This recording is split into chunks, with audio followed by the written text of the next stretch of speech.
Yes, just to introduce myself and say a little bit about my background and where I kind of come from. So I'm a comms person by background. My name's Dominic Ridley-Moy, and I've worked in-house in a charity, local authority, housing and university sectors, heavily involved in CIPR. So if you want to get more involved in CIPR, particularly if you're from the public sector, do let me know. And I run the Behaviour Change Network, working with psychologists and comms professionals. And my work is very much about applying behaviour change theory and making it work for comms professionals and people who work in related fields. So today is just to give you a bit of an insight into behaviour change theory and how you can use it for yourself and in your organisations. So where is behavioural science being used at the moment? So the good thing is that there's much more evidence that behavioural science works. It's much more mainstream. There's lots of organisations using it. Something I'm really passionate and enthusiastic about, and it's just a subject that really kind of gets me excited. And there's loads more trials. There's loads more robust evidence that it works. So it's really interesting time for the field. And it can really help for everything from helping people to make better choices to helping companies to sell more products. There's loads and loads of applications for behavioural science. More and more organisations are using it, which in my mind is certainly a good thing, and especially in the public sector as well. So central government has worked really hard to embed it, and certainly there's lots of departments within central government who are using it. And there's more and more public sector organisations, from local authorities to the police, fire, housing associations, transport. And what I'd say is do try things. Don't be afraid to experiment, because it's only by doing that that you get a sense of what works and doesn't work. And it's also been used in the private sector a lot as well, much more. So things like helping investors to save more, helping people to plan their pensions, tackle debt, which is really important across so many different sectors. And in the hospitality and hotel industry, things like helping residents, hotel guests to conserve energy, reduce waste, all that kind of thing. In the consumer goods market, things like encouraging people to eat healthier, exercise, portion control. So there's lots of different things and areas where it's making a big difference. So if you want a masterclass in behavioural economics, and I always kind of think about where we can take inspiration. So when I'm out and about, I often take pictures of things that I kind of like to share and give me inspiration about some of the things we can think about or do. So much to the dismay of my 9 and 13-year-old daughters, I take a lot of pictures of bins and things like that, which I'm sure they're hugely embarrassed by. But anyway, so here's a good place to start. So tube stations in London. One of the places where, in terms of behavioural science, they thought really long and hard about it, particularly around our environment and how our environment makes a difference. And that's something I'll keep coming back to, because it's so important in terms of what we do and what we don't do. And as communicators, there is a tendency to not think about our environment as much as we could do. So if we take this kind of tube station, there's lots of things we can do to make a difference, particularly if we take overcrowding and getting people to walk in the right direction, all that kind of thing, which is important at tube stations. And there's lots of things we can think about in terms of signage and stuff like that. So what colours are used, where the signs are placed, and how much it attracts our attention. But signs can only achieve so much. So in this picture I've gone on too far. So in this picture at Stratford Station, you've got some kind of physical barriers which ensure that people walk in the right direction using the station's one-way system. And for me, this is really important because it's a good example of something we can't avoid. It's something you basically can't miss and you can't walk through. So it forces you to walk in the right direction. So as communicators, a lot of the time, there's things like that, I suppose, physical interventions or things that we can do where we blur communications and behavioural science that can make a difference. And I'll keep coming back to these sort of factors.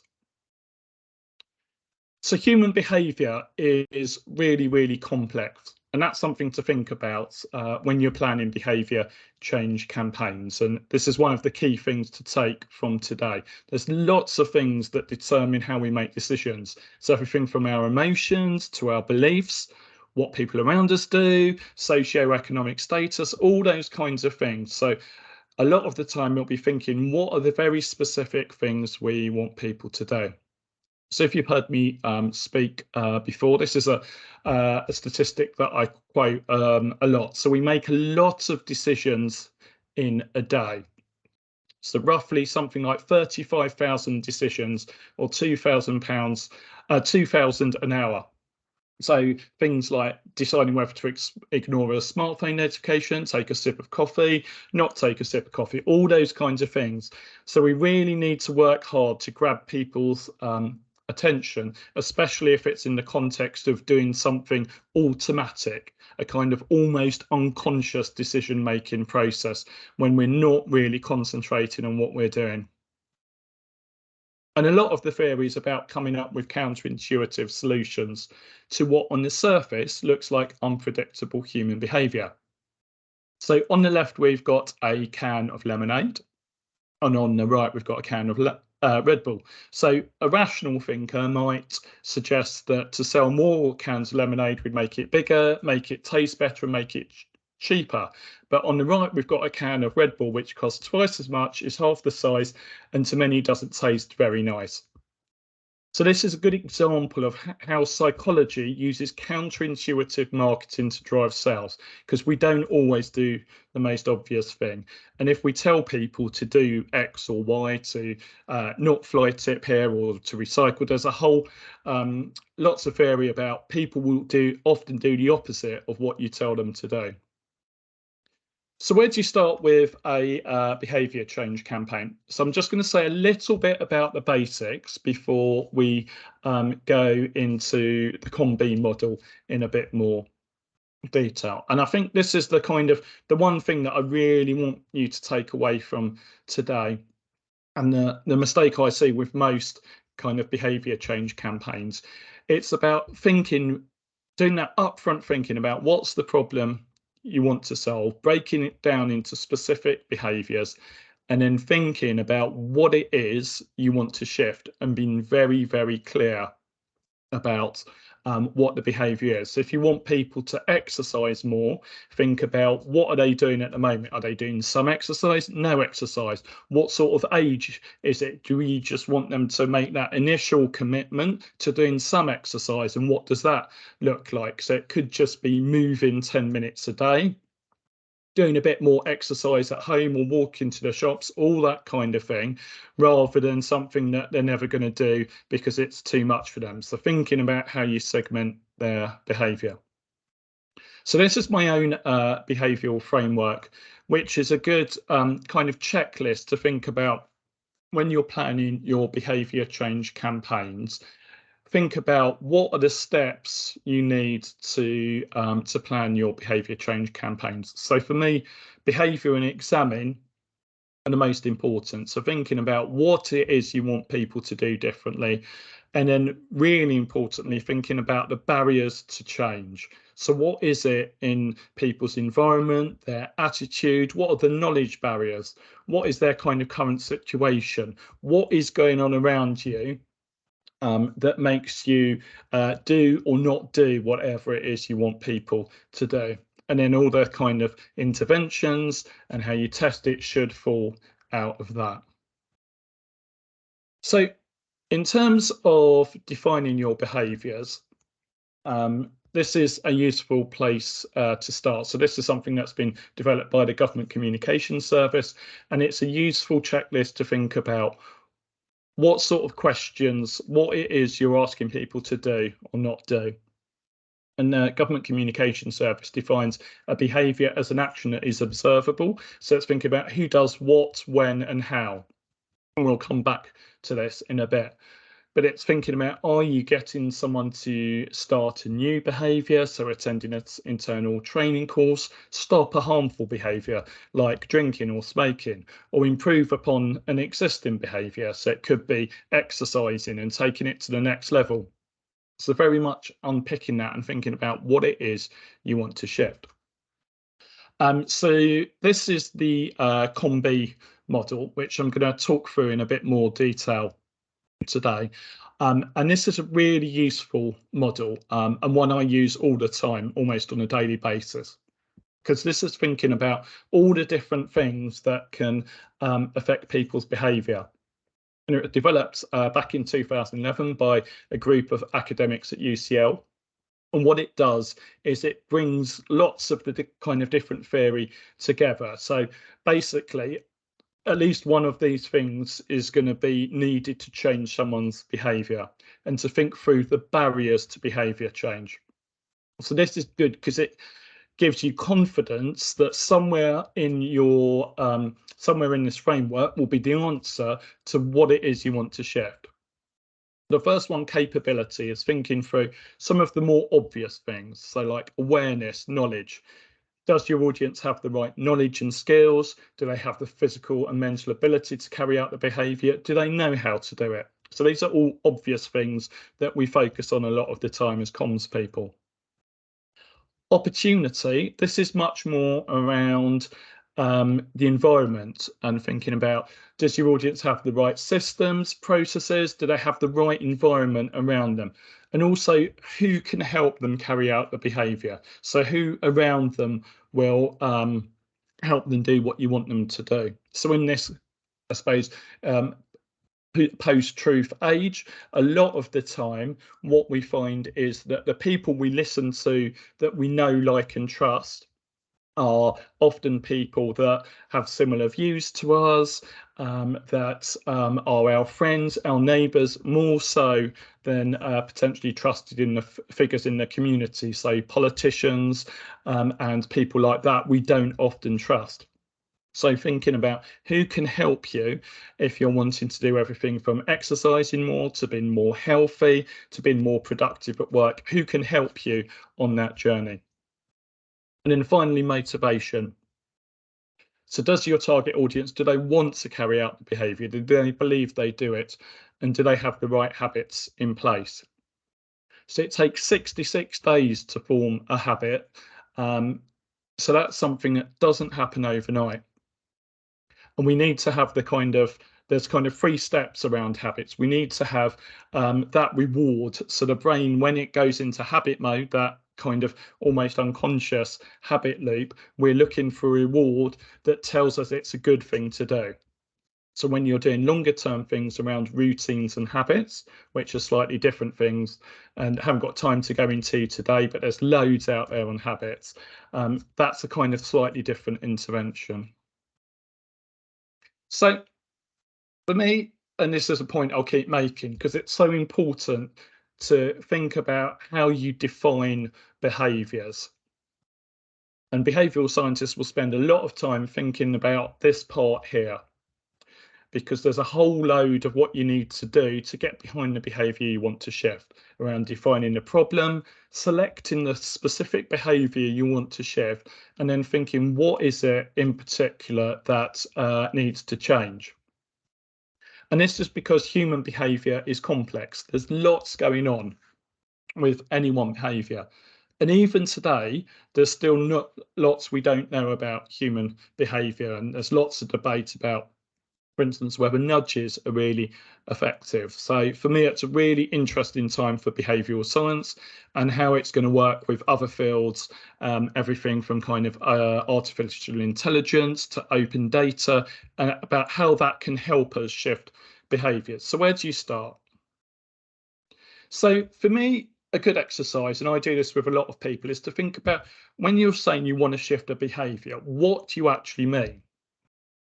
And this works for any behaviour. So thinking about what it is that's going on, so you can be clear about what you're going to shift. Because when you look at it, there's loads more things going on than you would necessarily think about. So if we take this one, around improving hygiene in hospitals, there's lots of behaviours, lots of things that we could focus on. So things like equipment, so how you use medical equipment or handling sharps, how you care for patients, also what's happening in the environment. So in a hospital, there's things like you need to clean the wards, you need to change bed linen, empty bedpans, clean furniture, and then there's a whole host of things around personal hygiene. So a lot of the time, thinking through what are the behaviours and then where do you focus your efforts? So how do you whittle down those behaviours? So what I like to do, and this is a good place to start, is to think about with a lot of things. So if we take recycling or climate change or things like having more healthy life choices or shifting people online, a lot of the time, knowledge and awareness are a really good place to start because they can make a big difference. It's the quick wins. And that will make a big difference. So I do a lot of work with recycling, for instance. And a lot of the time, there's lots of things you can do around people's environment, but actually, there's still lots of confusion about what you can and can't recycle. So starting there will make a big difference. So thinking about those quick wins is a good place to start, and also showing what people around us are doing. So people tend to listen to their friends, to their neighbours, to people they know, like and trust. So think about who are those people. And then also, if there's a bigger problem, so taking recycling again, I'm doing some work with a number of London councils around recycling. And what we're looking at there is kind of has those general awareness campaigns, but also in certain areas, trialing different interventions. So on an estate, let's try some different things so we can measure before and after with things like surveys, focus groups, watching what people do. And also asking the service, what are your biggest issues? So with a lot of my work, I find that there is a bit of a blurring between communications and service delivery. And very much focusing what are the biggest problems with the service. So if they could wave their magic wand and change three things, what would they be? And then thinking how you can help that. So a lot of it is, if you're familiar with models like Rosie and Oasis, following the similar sort of thinking about how you plan your campaigns. So with recycling, contamination can be a big issue. So thinking about what is it that you focus on in terms of telling people what can and can't go in those in the recycling. So if there's a big thing with one issue, focus on that and have a very clear message on those kinds of things. Because if you're getting lots of messages, a lot of the time, making it too complicated, people will switch off. The easier the message with a lot of things, the more that people will take notice. And then also, as I was saying earlier, thinking about how you measure those changes is really key. So a survey before and at the end is really helpful. And focus groups, I always find focus groups are useful because it gets to the bottom of lots of the problems in a way that a survey doesn't. A survey gives you a snapshot of the big issues, but not that kind of sometimes that really rich data. And also thinking using things like Mosaic to get profiles of your audiences, and then doing other things as well. So watching people, watch where people drop litter, watch what people do in an office. How do people move around an office? What do people do when they sit down on their laptop? When they open their laptop, what's the first thing they see? And with signage, we often think about kind of how we kind of run campaigns and we put up posters and all that kind of thing. But when we're putting up posters, are they in the places where people go and they perform the behaviour you want to shift? And that's not always the case. This is a good exercise. So if you're working on climate change, thinking about what is an easier to move behaviour and what's a harder to move behaviour. And this is a good way to think about where you start. So they're easier to move behaviours, say changing their energy tariffs or getting people to shift to possibly a more active sort of travel to cycling or to walking or using less water can be easier to move than things like modifying your house, avoiding flights or installing heat pumps, for instance. So actually, this gives you an idea of where do you kind of do a trial. So for some of the harder things, doing some sort of trial is useful, but for the easier things, raising awareness could be a borough-wide campaign.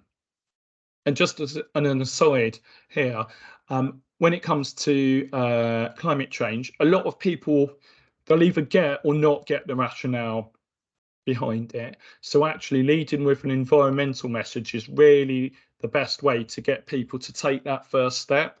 A lot of the time it will come back to how easy is it and financially does it save me money. So communicating that can be more important to get people to take that initial action. And then also thinking through things like what's how many people are needed to take action for the same amount of carbon reduction? And that's a useful exercise when you're kind of doing some sort of audit.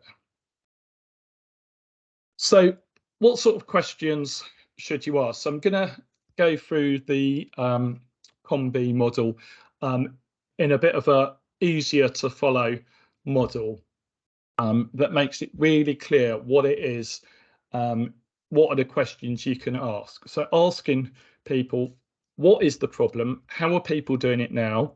Why aren't they doing it? Who are we trying to reach, and when and where? So some of those are kind of, I think, basic communication. So defining that problem and thinking about who it is you want to engage with. But the why and the who, sometimes they don't always get looked at. So as I was saying earlier, so what are the barriers? So why aren't people changing? So in this case, using hand gel in hospital wards. So when staff go into a shift, are they using hand gel? And thinking about why is it that it's not happening? It might be that they don't think it's important, they might forget, it might not be a routine. And it's all important to think about when you're shifting people's behaviours, which of those is that most important, and then pinpointing when do behaviours need to change. So thinking about, do you focus on the start of the shift every time they come in contact with a patient, and then breaking it down to that very specific behaviour? And that works for any of the problems that you may be facing today. So things like climate change, cost of living, recycling, shifting residents online, getting people to take the vaccine, a whole host of behavioural problems. It will make a big difference. And I'll share this with all of you afterwards. So you've got the slides, and I think I said at the start that a recording will be available. But here's a good checklist to go through the COM-B model and think about all the different bits to the framework and answering those questions. So these are the kind of barriers and the sort of things you need to think about how you address the issues. So do people understand what's happening? Do they understand what they should do? So does recycling matter to them? Do they know why they should and shouldn't recycle? And these are the more obvious ones, as I was saying earlier. But also things like, do they have enough time to perform the behaviour? Do they know when to do it? So if you take food waste, for example, a lot of the time that people make decisions about what to do with their food waste is in and around the fridge. So do people have messages on the fridge in front of them when they make that decision? And also things like space in flats can make such a difference to whether people recycle or not. So do you have the right bins to recycle, all that kind of thing? If you're kind of exercising more and you're going from something like walking to jogging or to cycling, do you have the right sort of equipment to make that shift? And then the environment around you, as I've covered before, makes such a big difference. And then in terms of motivation, and this is a really interesting area because this is where it gets a bit more exciting around thinking, how do you motivate people to do different things? So thinking about how do you use rewards? How do you make it fun? Which is not something we can often do enough. And that's where the kind of creative angle comes in a lot. So reminding people why things are important. And when it's habits, kind of a lot of the time we need a trigger or a cue to remind people to do certain things. So if we take something like smoking, a lot of the science behind smoking is that there will be an environmental trigger. So it will be potentially if you go out for a drink, that's the kind of thing that's the kind of trigger or cue where people think, ah, I've gone for a drink, I want a cigarette. So actually, removing that trigger or that cue will make such a difference. And also, when you're getting people to create a positive habit, thinking about what's the cue or the trigger that can encourage people to form a habit. So it could be, I say to myself, so I have coffee every morning. Well, I have more than one cup of coffee, but it could be a case of once I've had my cup of coffee in the morning, then I'll do 20 minutes of exercise. And piggybacking onto an existing habit makes it much more likely that I will do that thing.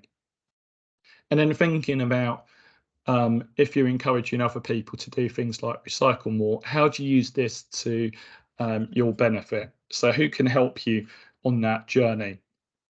And during COVID, for instance, I did lots of work where we'd create WhatsApp groups in different communities. So when we were looking at communities, particularly people from a Black background or on lower incomes, we did lots of things where we'd kind of push out messages from in WhatsApp groups, because it was groups where there were people that everyone in the group liked and trusted them. So they were better messengers than other people. And then finally, do people believe that they can do it? So a lot of the time, explaining the benefits and explaining how to do something, demonstrating the impact with stories, and charities use stories particularly really well. So it kind of something with an emotive pull, because those kind of stories are hardwired into us from primeval times, and they make a big difference. So that's a good place to start in terms of getting to people to take that sort of action. Um, so in terms of some of the other things you can do, and I'll share this with you briefly, but it's worth looking at this in your own time and thinking about how you can apply different parts of the COM-B model, which says there's basically 9 things you can do to tackle behavioural problems. So a lot of the things you're probably all using in your organisations already. So educating people, persuading people, incentivisation, punishment, fines, they all have their place. Training, that kind of thing. Environmental restructuring, I'll pick that one out because that's really important. And it's that kind of think through, when are people making a decision? What is it they want to do? And when will they see, when is the point that communication needs to reach people? So, oops, sorry, I think I've just triggered my Alexa, which I'll say very quietly so I don't trigger it again. But if you take kind of a GP's surgery as a kind of campaign, thinking about if you want GPs to do something. So if someone's at risk of diabetes and you want to make sure that people have a blood test to check for diabetes, actually, one of the things that can make the biggest difference, if GPs have something on their screen prompting them to say this person needs to go for a blood test, that simple thing can be much more effective than, say, a broad brush campaign. So just thinking about those points is really important. And then modelling and enablement is a really key one. So I've been doing some work with some housing associations about making homes more energy efficient and how we bring that to life. And it's really important to think about how do you demonstrate this to residents. So things like heat pumps, there's lots of confusion about how to use them. And we did a load of focus groups with residents. And residents, the feedback was very much, we want that kind of demonstration about how to use them. So in-person demonstrations when they're installed. And there's lots of research about how to use tech, how to demo things. Videos are a good way to do that, but thinking about how do you show people what it is you want to get them to do. And that's really important with something like smoking or things like that. So I'll just say a little bit about, I've got a number of different courses coming up, and always happy to chat about all things behaviour change, and then we'll go into questions. So today was very much around the theory. If you do want to find out more about behaviour change, I've got a masterclass coming up in June, which runs over 3 mornings with a 1-hour individual follow-up.